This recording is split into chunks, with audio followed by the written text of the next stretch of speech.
नमस्कार दोस्तों, आप लोगों का बहुत बहुत स्वागत है हमारे चैनल पर। तो भाई यूपीएससी के इंटरव्यूज लगातार चल रहे हैं और आप जानते हैं कि हम भी लगातार कवर कर रहे हैं यूपीएससी के इंटरव्यूज को। यहाँ पर सर अपना इंटरव्यू देकर के आए हैं, तो इस वीडियो में सर का एक्सपीरियंस जानेंगे, उनकी प्रिपरेशन की स्ट्रैटेजी वगैरह सारी चीज़ों की बात करेंगे। तो बने रहिएगा वीडियो पर एंड तक। जल्दी से वीडियो को लाइक करके चैनल को सब्सक्राइब कर लीजिएगा। सर थोड़ा सा कैमरे की तरफ भी देखिएगा आप, है ना। सर सबसे पहले आपको बहुत बहुत कॉन्ग्रेचुलेशन इंटरव्यू के लिए। Thank you. और सर अपना नाम बता दीजिए पहले तो। मेरा नाम आकाश निगम है। जी सर, कहाँ से आए सर आप? मैं Lakhimpur Kheri district of Uttar Pradesh, but अभी मैं जेएनयू से आया हूँ। वहाँ पे मैं मास्टर्स कोर्स कर रहा हूँ। ओके सर, ये आपका कौन सा अटेम्प्ट है और मीडियम कौन सा है और इंटरव्यू कौन सा? मेरा इंग्लिश मीडियम है और ये फर्स्ट अटेम्प्ट है, फर्स्ट इंटरव्यू। ओके, पहला अटेम्प्ट, पहला मीडियम। ओके सर, तो इसके लिए अगेन बहुत बहुत शुभकामनाएं आपको फर्स्ट अटेम्प्ट में यहाँ तक पहुँचने के लिए, क्योंकि यूपीएससी का इंटरव्यू तक पहुँचना भी अपने आप में ही एक बहुत बड़ी बात होती है। सर सबसे पहले मैं आप जानना चाहूँगा कि जब आप इंटरव्यू के पैनल के सामने पहुँचते हैं, किस सवाल से आपकी शुरुआत होती है? मेरा पहला ही सवाल था, मेरा डिस्ट्रिक्ट जो है उसके बारे में 2-3 बातें बताओ, छोटा सा पैराग्राफ में। तो फिर मैंने उनको बताया कि वहाँ वो जियोग्राफिकली मतलब सबसे बड़ा डिस्ट्रिक्ट है यूपी का। दूसरा मैंने बताया कि वहाँ पे दुधवा नेशनल पार्क है और शुगर कैन है। फिर वहाँ पे मैंने उन्होंने जानवर का नाम पूछा वहाँ पे कौन से हैं, तो मैंने बताया कि इस चीज़ के लिए फेमस है। और पर उसमें मैंने वन हॉर्न राइनो एक होता है, राइनोसोरस, वो मेंशन कर दिया। तो उसके बारे में वो और डिटेल में चले गए, बोले ये मेरा फेवरेट एनिमल है। तो वो चीज़ था, बस फर्स्ट क्वेश्चन यही था पूरा। अच्छा, इसके अलावा ओवरऑल आपका जो इंटरव्यू रहा वो किस पर ज़्यादा फोकस्ड था? डेफ पर, करंट अफेयर पर, आपकी हॉबीज पर, या आपके ऑप्शनल वगैरह पर? किस पर उन्होंने ज़्यादा फोकस किया? स्पेसिफिक किसी पे फोकस नहीं किया। वो कहूँगा डैप से 60-70% था करीब। बाकी का उनके मन में जो आ रहा था, जैसे सोशल मीडिया पे पूछ लिया। डिफेंस मेरा सब्जेक्ट लिखा था, तो डिफेंस से काफ़ी क्वेश्चन थे कि एआई का क्या यूज़ किया जा सकता है, स्ट्रेटेजी में क्या यूज़ हो सकता है डिफेंस का, टेक्नोलॉजी, ये सब था। मॉक इंटरव्यूज दिए होंगे आपने? हाँ दिए थे। क्या फर्क नजर आया यहाँ पर और इधर, इधर मॉक में और इधर? मॉक इंटरव्यू में रोटी जैसा होता है, एकदम परेशान करने के लिए बैठते हैं, ग्रिल करते हैं मतलब वो? ग्रिल इन द सेंस वो थोड़ा अलग ही माहौल होता है। यहाँ जैसे सर्कुलर टेबल थी, जैसे वो डिनर टेबल नहीं होती है, तो ऐसे बैठे हुए हैं, आप बीच में बैठे हो, तो एकदम नॉर्मल दोस्तों जैसे कन्वर्सेशन चल रही थी। तो वैसे ही था कुछ। कैसा लगा अंदर बैठ करके उनके सामने? मुझे तो अच्छा लगा, बट मार्क्स भी अच्छे आ जाए, बस ये है। हम भी सर उम्मीद करेंगे आपका फाइनल लिस्ट में नाम आए और फिर हम टॉपर टॉक के रूप में आपसे बात करें। Thank you. अच्छा सर, ठीक है सर, मैं आऊँगा क्योंकि अब आपकी अपने इंटरव्यू के बारे में जिक्र किया। पहले मुझे आप अपना ऑप्शनल बता दीजिए। ऑप्शनल मेरा political science and international relation, PSIR। हाँ। ठीक है सर, तो सर मुझे आप थोड़ा सा प्रीलिम्स के बारे में बताइए। पहले अटेम्प्ट में क्या अलग किया औरों से? लोग जनरली होता ये देखा जाता है कि 3-3, 4-4, 2-2 पहले अटेम्प्ट में बहुत कम लोग यहाँ तक पहुँच पाते हैं। क्या आपने औरों से अलग किया? पहला चीज़ ये कहूँगा औरों से अलग कि मैंने NCERTs पढ़ी थी, खासकर हिस्ट्री के लिए, तो उससे 3-4 क्वेश्चन क्लिक हो गए थे। मैप बने होते हैं NCERT बुक में, एंशिएंट और मिडिवल वाली। मॉडर्न के लिए आप स्पेक्ट्रम पढ़ो, बट एंशिएंट मिडिवल के लिए आप NCERT के मैप वगैरह है, बॉक्स में कुछ इन्फॉर्मेशन होती है, वहाँ से पूछ लिया। जैसे इस बार लोकेशन वाला क्वेश्चन आ गया था, तो वो एंशिएंट मिडिवल पे फोकस करो।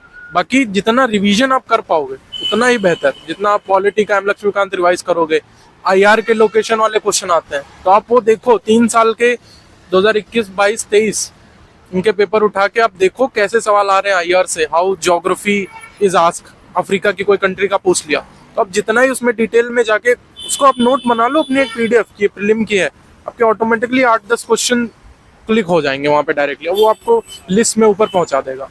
और दूसरा जैसे CSAT होता है, तो उसके लिए जैसे मैंने बोला कि आप पहले तो अगर आपकी वीक है मैथ, तो इंग्लिश रीजनिंग पे फोकस करो। इंग्लिश के लिए आप न्यूज़पेपर का एडिटोरियल पढ़ के उसकी वोकैबुलरी कॉम्प्रहेंड करो, आप समझो कि इसका मीनिंग क्या है, कंक्लूजन क्या है। That will help in the real exam. End of course previous year तो लगाना ही, वो तो लास्ट। ओके सर, मैं PYQs पर आऊँगा, लेकिन थोड़ा सा और CSAT को ही आगे बढ़ाऊंगा। CSAT क्योंकि आज के टाइम में बहुत ज़्यादा माथापच्ची करता है कुछ लोगों के लिए। बहुत सारे लोगों से मैं मिलता हूँ तो GS में क्रैक कर जाते हैं वो GS को, लेकिन CSAT में रुक जाता है, उसकी वजह से उनका पूरा 1 साल बर्बाद। क्या कहेंगे CSAT में और कैसे अच्छे से किया जाए ताकि CSAT ना रुके? बेहतरीन स्ट्रेटजी मैं जानना चाहूँगा आपसे। CSAT जैसे मैंने बोला उसमें 3 चीज़ें, मैथ, रीजनिंग और इंग्लिश। तो अगर आपकी मैथ अच्छी है तो आप कर सकते हो, बट उसमें भी प्रॉब्लम ये है, मैंने देखा है कुछ दोस्तों को मेरे CSAT में फेल हो गए क्योंकि वहाँ पे मैथ में टाइम कम होता है, एक ही सवाल में फंस गए। वो नहीं करना है। अगर आपकी मैथ में दिक्कत है, फोकस ऑन इंग्लिश।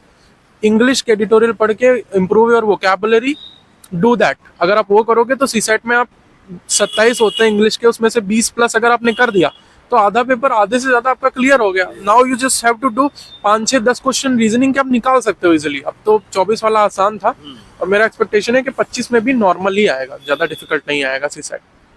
अच्छा, तो मतलब आप ये कह रहे हैं कि मैथ में अगर जहां भी अटक रहे हैं छोड़ के आगे निकलो। बिल्कुल बिना सोचे। उसके पीछे मतलब लगे नहीं हो कि वहाँ ये नहीं कि भाई करके छोड़ूंगा है। अरे जिनको पता है ये चीज, हाँ। वो भी वहां जाके गलती कर रहे हैं। मैथ के 20 लगा पाए और छूट गया। इंग्लिश करो ना, इजी है इंग्लिश। प्रॉब्लम आ रही तो फोकस करो, और रीजनिंग करो, रीजनिंग आसान है। मैथ ये बस ये नहीं होना है कि यार मेरे को तो मैथ आती है मैं मैथ ही करने बैठ गया। वो प्री माइंडसेट नहीं लेके जाना है, प्रिजुडिस कुछ होके, जैसा पेपर वैसा अप्रोच। और क्या कहेंगे कॉमन मिस्टेक जो होती है प्रीलिम्स में, और देखा जाता है आजकल प्रीलिम्स में जो पहले जो टेक्निक चलती थी वो सब काम नहीं कर रही है आजकल, गैस वगैरह बहुत कम वहां पर कर पा रहे हैं, तो उन सबको लेकर के क्या किया जाए? देखिए गैस तो ऐसा नहीं कहूंगा कि नहीं चल रहा है, गैस नहीं चल रहा है, लेकिन आप कुछ है ट्रिक्स वो आप सीख सकते हो यूट्यूब से। वही मैं आपसे जानना चाहूंगा। जैसे ट्रिक ये है, कुछ ट्रिक्स मैं बताऊंगा। जैसे कोई 4 ऑप्शन होते हैं तो उसमें 3 आपको एकदम अलग दिखते हैं, एक अलग होता है, वही आंसर होता है। तो ये आप जब पिछले जो 3-4 साल के पेपर जब आप देखोगे तो आपको पता चलेगा कि हाँ ये क्वेश्चन ऐसा आ रहा है, तो वो आएगा फिर से 25 में भी आएगा। आपको प्रैक्टिस करके जाना है बस। वो हो गया। अभी स्टेटमेंट वाले क्वेश्चन आ रहे हैं, एक स्टेटमेंट गलत तो आपको तुरंत आंसर मिल गया, तो वो आप थोड़े क्वेश्चन देखो। वो तो आप ये कह रहे हैं कि प्रैक्टिस ही मेन जो चीज है, प्रैक्टिस ही है, और वही आपको प्रीलिम्स या मेंस क्रैक करने मतलब यूपीएससी को क्रैक करने में एक रामबाण हो सकता है। प्रैक्टिस तो ऑफ कोर्स, और कंटेंट तो पहले आप पढ़ो, फिर प्रैक्टिस बहुत जरूरी है ऑफ कोर्स करना। ठीक है, ओके सर। अब मैं आता हूँ थोड़ा सा आपके मेंस पर आऊंगा। मेंस की आंसर राइटिंग अप्रोच क्या होनी चाहिए, कैसी आपकी क्या थी, किस तरह से आपने मेंस को क्रैक किया? देखिए मेंस की प्रीवियस ईयर क्वेश्चन की जो आंसर राइटिंग है वो मोस्ट इंपॉर्टेंट है, rather than mock test. Mock test सिर्फ आपको उसमें हेल्प करेंगे जब आपको जैसे का प्री हो गया है, तो आपकी जो करंट अफेयर्स है ना 2-3 महीने की होती है, उसमें आपको ज्यादा हेल्प करते हैं मॉक। लेकिन आपका मेन जो कोर सिलेबस है स्टैटिक, वो आपका प्रीवियस ईयर से सॉल्व होगा, क्योंकि बहुत से क्वेश्चन रिपीट होते हैं। इस साल भी कितने रिपीट हुए थे क्वेश्चन, तो आप वो प्रीवियस ईयर मेन है उसको लेके लिखना है। भले ही गंदा लिखो बट लिखते जाना है उसको, वो हेल्प करेगा रियली। क्या अप्रोच फॉलो करी आपने आंसर राइटिंग में, कि पॉइंट फॉर्मेट में लिखा, पैराग्राफ में लिखा, डायग्राम डाले ना डाले, मैप डाला ना डाला, या कोई और ही आपकी कोई अप्रोच थी? देखिए मेरा पॉइंट वाइज मैंने लिखा जितने मैक्सिमम पॉइंट लिख सकता था जीएस में। ऑप्शनल में पैराग्राफ में लिखते हैं तो उसमें लिखा था।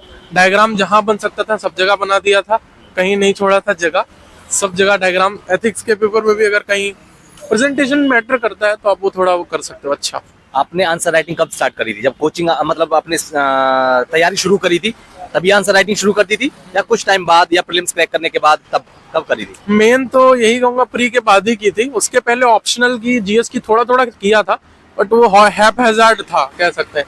मेन अच्छे से जब लगा कि आप लिखना ही है तो प्रेशर बन जाता है ना 3 महीने में, तो अच्छी आंसर राइटिंग हो जाती है। मतलब आपकी 3 महीने की आंसर राइटिंग से आपने क्रैक किया मेंस?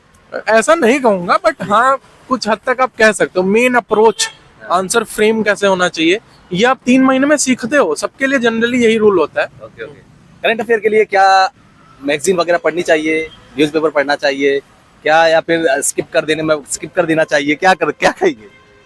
करंट अफेयर के लिए देखिए मैगजीन पीटी वगैरह आप पढ़ सकते हो, देन अगेन वो इतना हेल्पफुल होता नहीं है। बहुत कम क्वेश्चन आ रहे हैं आजकल, मेंस वाली से भी ज्यादा आ नहीं रहे हैं, तो आप उनको एक बार देख लो ऊपर ऊपर से। मेन आपका प्री और मेंस के लिए दोनों ये होना चाहिए क्वेश्चन कैसे आ रहे हैं, वो करंट खुद बनाओ। अफ्रीका में कौन से लोकेशन न्यूज में सबको पता है कि यहाँ पे कू हो गया है, यहाँ लड़ाई हो गई है, वही करंट आएगा। मतलब अपने नोट्स बनाओ, मतलब अपने बनाओ, अपने स्पेसिफिक क्वेश्चन से, वहां से डायरेक्ट फंसेगा। एनसीईआरटीज वगैरह बेनिफिट, उनका कुछ अहमियत रही तैयारी के दौरान, बेनिफिशियल रहा थोड़ा बहुत? एनसीईआरटी डेफिनेटली मैंने तो पढ़ी थी, मेरे पास टाइम था तो मैंने एनसीईआरटी पढ़ी थी, हेल्पफुल थी कुछ हद तक। हिस्ट्री में सबसे ज्यादा, एंशिएंट और मिडिवल वाला।